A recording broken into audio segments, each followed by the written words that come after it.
Hola, j'espère que vous allez bien. Pour ceux qui ne me connaissent pas, bienvenue sur ma chaîne Crime Stories.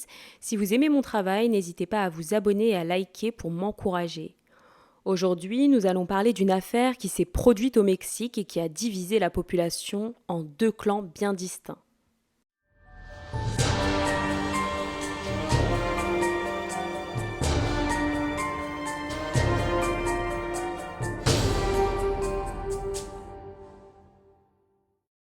Roxana Ruiz Santiago est née en 1999 à Pinotepa, qui se situe à Oaxaca, au Mexique.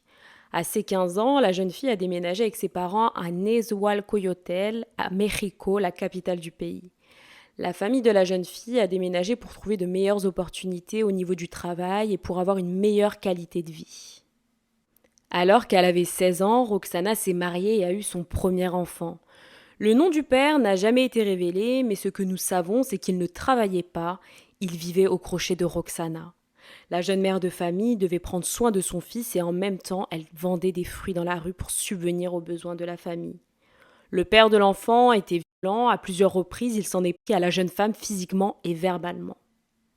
Roxana a tenu pas mal de temps, mais lorsqu'elle a vu qu'il s'en prenait à son fils, elle a décidé de se séparer définitivement en partant du domicile familial.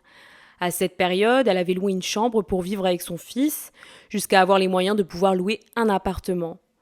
À l'époque, le petit avait 4 ans et il accompagnait sa mère au travail. Elle vendait des fruits, des chips et des jouets. Son fils était toujours avec elle après le divorce, elle ne savait pas à qui laisser l'enfant et elle avait besoin de travailler pour payer les traites. Mais certaines fois, elle pouvait compter sur l'aide de son ex-belle-mère, qui de temps en temps gardait son petit-fils et certaines fois elle l'aidait financièrement. Malgré les hauts et les bas, sa vie était bien meilleure après son divorce, car elle avait énormément souffert de cette violence. Tout allait pour le mieux jusqu'au 7 mai 2021. Ce jour-là, l'ex-belle-mère de la jeune Roxana a proposé de garder son petit-fils pour qu'elle puisse travailler.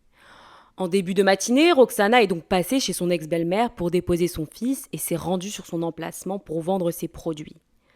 Après une longue journée de travail, la jeune femme a profité de sa solitude pour aller dans un bar et boire un verre pour se détendre. Dans ce bar, elle avait fait la connaissance d'un homme de 22 ans se nommant Sinai Cruz. Sinai est né au même endroit que Roxana, mais en 2019, il avait emménagé à Mexico à la recherche de meilleures opportunités. Il avait 4 grands frères et il a été décrit par ses amis et sa famille comme un jeune homme bien et droit qui ne créait jamais de problème. Qu'il était très respectueux envers tout le monde également. À cette époque, le jeune homme de 22 ans travaillait dans un supermarché local et une partie de son salaire était destinée à sa famille pour les aider à payer les dépenses courantes. Et d'après ses amis, il était un jeune travailleur, il avait pour rêve de donner un meilleur avenir à sa famille, principalement à sa mère. Il a également été relaté que Sinai fréquentait ce bar tous les jours et par coïncidence le 7 mai, le chemin de Sinai et Roxana se sont croisés. Des témoins qui étaient présents au bar ont raconté que ce jour-là, les deux jeunes se regardaient avec insistance jusqu'à ce que Sinai lui offre une bière. Les deux jeunes gens ont commencé à discuter pendant des heures jusqu'à ne plus avoir la notion du temps. À minuit, Roxana a décidé de rentrer chez elle et à partir de là, il existe 2 versions de l'histoire. D'après les témoins présents, Roxana aurait insisté pour que Sinai rentre avec elle en disant qu'elle serait seule cette nuit car son fils dormait chez sa grand-mère. Mais Roxana a raconté le contraire, que c'est Sinai qui a insisté pour la raccompagner en lui disant que c'est dangereux pour une femme de rentrer seule à cette heure-là. Indépendamment des 2 versions racontées, les deux ont quitté le bar ensemble et se sont rendus chez Roxana. 10 minutes après avoir quitté le bar, les deux jeunes gens sont retournés au bar pour acheter plus de bière et sont repartis en direction de chez Roxana. C'est la dernière fois que Sinai a été vu en vie. Le jour suivant, la famille du jeune homme a commencé à s'inquiéter et ils ont entamé des recherches pour retrouver l'homme. Ses collègues de travail étaient également très inquiets car ils n'avaient pas pour habitude de s'absenter. Donc ne le voyant pas, ils se sont inquiétés rapidement. L'un de ses meilleurs amis qui l'avait vu sortir du bar en compagnie de Roxana est passé dans la rue où la jeune femme travaillait et lui a demandé si elle savait où se trouvait Sinai. Elle lui a expliqué qu'il l'a déposée et s'en est allée immédiatement et depuis elle n'avait pas eu de nouvelles. La famille de Sinaï a décidé de se rendre au commissariat de police pour reporter sa disparition. Mais étant donné que les 24 heures depuis sa disparition ne s'étaient pas écoulées, les policiers ont refusé de déclarer sa disparition. Plus tard, ce jour-là, une dénonciation anonyme a été faite concernant une poubelle avec un contenu plus que suspect. En arrivant sur les lieux, les autorités ont trouvé des sacs de poubelle noirs avec à l'intérieur des morceaux du corps de Sinaï. Un habitant du quartier a témoigné en disant que c'est Roxana qui avait déposé ces sacs dans cette poubelle.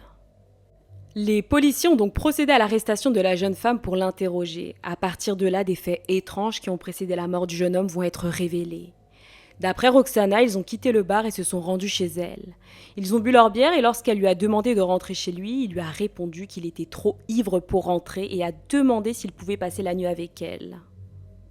Roxana a accepté, ils sont partis se coucher immédiatement. Elle a raconté qu'une fois allongée dans son lit, Sinaï s'est levée pour boire un verre d'eau. Mais en retournant se coucher, elle a vu qu'il avait son pantalon baissé et s'en est pris à elle. Elle a refusé ses avances et elle a résisté avec fermeté. Alors les deux se sont battus. Elle a raconté que durant la lutte, elle lui a mis un coup de poing au nez, ce qui l'a vraiment rendu enragée. Il a pris un objet contondant qui se trouvait sur la table de chevet pour la menacer. L'instinct de survie de Roxana a pris le dessus et une force s'est emparée d'elle. Et elle s'est mise sur lui et s'est mise à l'étrangler jusqu'à ce qu'il ne bouge plus. Il était trop tard lorsqu'elle s'est aperçue qu'il ne respirait plus. Il était totalement immobile. La jeune femme a ensuite décidé de se coucher. Elle a dormi le reste de la nuit et le jour suivant, elle s'est rendue au travail comme si rien ne s'était passé. Durant son travail, Roxana pensait à la manière de se débarrasser du corps de Sinaï qui se trouvait dans sa chambre. Elle a même pensé à contacter la police et à raconter ce qu'il s'était passé car au final, elle avait agi en légitime défense.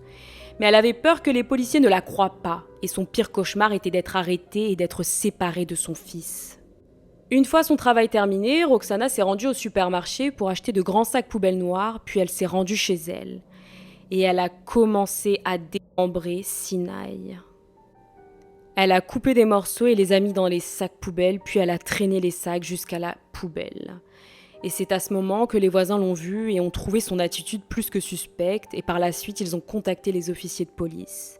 Une information importante, durant sa déposition, il y a eu certaines contradictions, car à certains moments, elle a dit que Sinaï a tenté d'abuser d'elle, mais qu'il n'a pas réussi car elle s'est battue. Mais à d'autres moments, elle a dit avoir été abusée et elle a même demandé un examen gynécologique pour prouver l'abus. Mais les enquêteurs n'ont pas estimé qu'il était nécessaire de faire cet examen qui aurait pu faire toute la différence. Ainsi, ils auraient su si l'acte s'était concrétisé ou pas, mais pour les policiers, ce n'était pas nécessaire. Leur opinion était faite, pour eux, Roxana n'avait pas été abusée. Les policiers ont pris contact avec la famille de Sinaï. Comme je vous l'ai dit, ils avaient déjà tenté de signaler sa disparition, mais sans succès.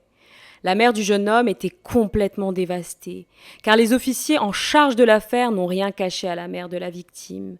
Ils lui ont tout raconté en détail, qu'il a été tué par une femme et qu'elle l'avait découpé en morceaux et jeté aux ordures. L'Institut médico-légal a également rendu le corps rapidement dans une boîte avec tous les morceaux. Ils ont eu accès facilement au corps, donc ils ont tout vu, ça a littéralement été un choc pour la famille. Ils n'ont même pas pris le temps d'arranger le corps pour la famille. Évidemment, suite à cette affaire, les médias se sont emballés et n'ont cessé d'en parler. La population s'est divisée en deux clans. Un groupe de femmes qui défendait Roxana en disant qu'elle a agi en légitime défense et qu'elle devait être libérée. Et d'autres groupes, principalement des proches de la famille de Sinaï, ont protesté en disant que cette femme avait prémédité la mort du jeune homme et qu'elle devait passer le reste de sa vie en prison. Pendant ce temps, les enquêteurs travaillaient sur l'affaire pour monter un dossier solide contre Roxana. L'équipe responsable de l'affaire a pointé du doigt des boissons alcoolisées. D'après eux, les deux jeunes avaient bu de grandes quantités d'alcool ce jour-là. Leur conclusion écartait l'abus intime et ce sans aucun examen. Mais les policiers ont utilisé comme argument les contradictions initiales de Roxana. La jeune femme est donc restée en prison en attendant son jugement. Elle a donc été accusée d'homicide et comme circonstance aggravante l'état de la victime. Le fait qu'il était ivre l'empêchait de se défendre. Plusieurs groupes de défense des femmes ont protesté contre la prison préventive. Un mouvement a été créé avec l'aide de toutes ces institutions. Et un avocat spécialisé dans le droit des femmes a été engagé. Angel Carrera, qui est devenu l'avocat de Roxana, a fait plusieurs recours et a pointé du doigt plusieurs incohérences durant les investigations, notamment la violation des droits humains.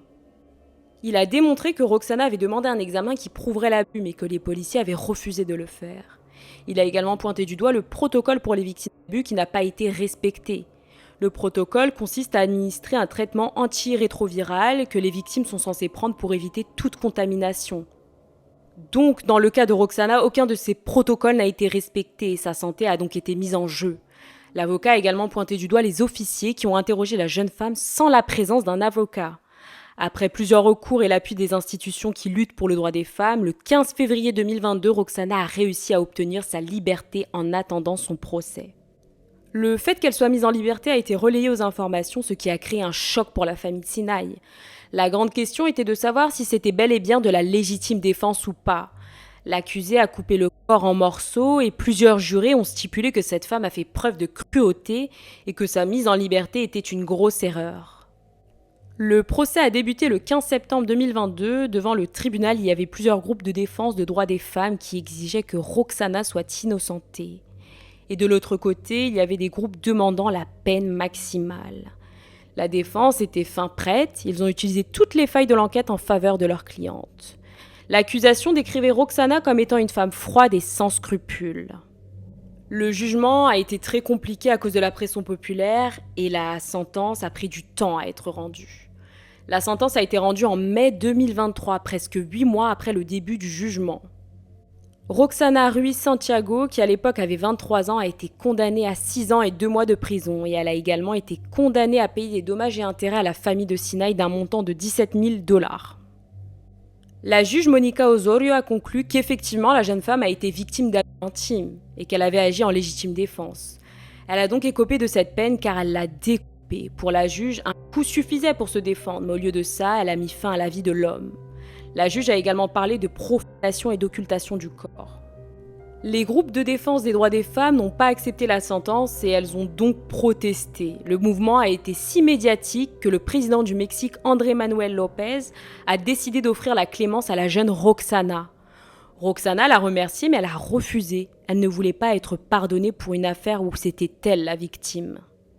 Et quelques jours après, le chef du ministère public du Mexique, José Cervantes Martínez, a décidé d'annuler la condamnation de la jeune femme.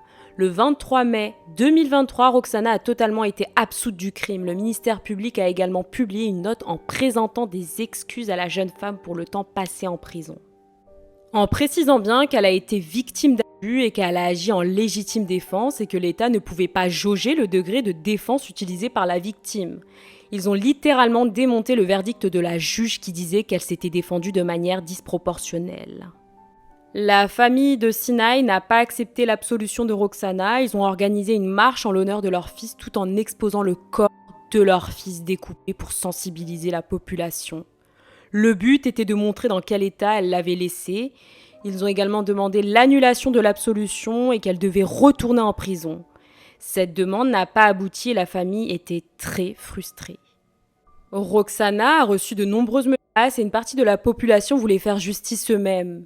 Et c'est donc pour cela que la jeune femme a reçu la protection du gouvernement. La mère de Sinaï a contacté un avocat pour solliciter un nouveau jugement. Pour elle, son fils n'a jamais abusé d'une femme. Elle était indignée de savoir que son fils a été découpé et que les médias ont relaté de faux éléments. Par exemple, les médias ont dit que Sinaï vivait à la rue, mais non, il avait une maison et un emploi. Pour elle, Roxana et Sinaï se connaissaient déjà, car le supermarché où ils travaillaient se trouvait face au stand où Roxana vendait ses produits. Pour beaucoup, certains éléments restent flous et l'avocat de la famille de Sinaï trouve que l'absolution de Roxana a été donnée sous la contrainte et qu'il n'existe aucune preuve de cet abus. Pour eux, ils ont pris la parole de la jeune femme pour argent comptant, qu'elle aurait retiré la vie de Sinaï par légitime défense et qu'ensuite elle a été innocentée. D'après l'avocat, cela ouvre les portes à tout et n'importe quoi, car les gens peuvent s'en prendre à quelqu'un et sortir libres en alléguant qu'ils ont agi en légitime défense. Cette affaire a divisé la population en deux groupes distincts. Beaucoup sont du côté de Roxana, ils croient qu'elle a vraiment agi en légitime défense. Mais beaucoup pensent qu'elle a berné la justice mexicaine avec l'aide des médias et des groupes féministes. Aujourd'hui, la jeune femme poursuit sa vie avec son fils. Merci d'avoir regardé ma vidéo, n'hésitez pas à me dire ce que vous avez pensé de l'affaire en barre des commentaires, n'oubliez pas de liker, vous abonner et d'activer la cloche des notifications pour être informé lorsque je publierai une nouvelle affaire.